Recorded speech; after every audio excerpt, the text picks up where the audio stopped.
Everyone, ఈరోజు మీ అందరికీ simple ఇంగ్రీడియంట్స్తో గోంగూర నిలవ పచ్చడి ఎలా చేసుకోవాలో చూపించబోతున్నానండి. ఒక్కసారి నేను చెప్పినట్టు చెయ్యండి, మళ్ళీ మళ్ళీ చేసుకొని తింటారు, అంత అద్భుతంగా ఉంటుంది.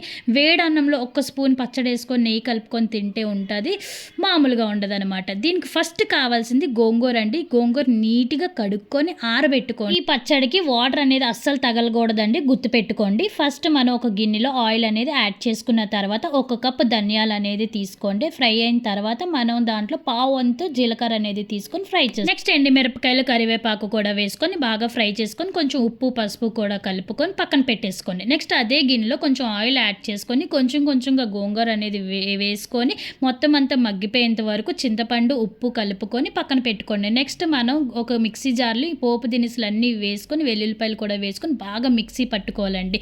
మొత్తం గోంగూర పోపు దినుసులు మొత్తం మిక్సీ పట్టుకొని సర్వ్ చేసుకోవడం ఎంతో టేస్టీగా ఉంటుందండి. మామూలు రుచి అనేది ఉండదు, గుర్తుపెట్టుకొని వాటర్ అనేది అస్సలు యాడ్ చేయకూడదు. సబ్స్క్రైబ్.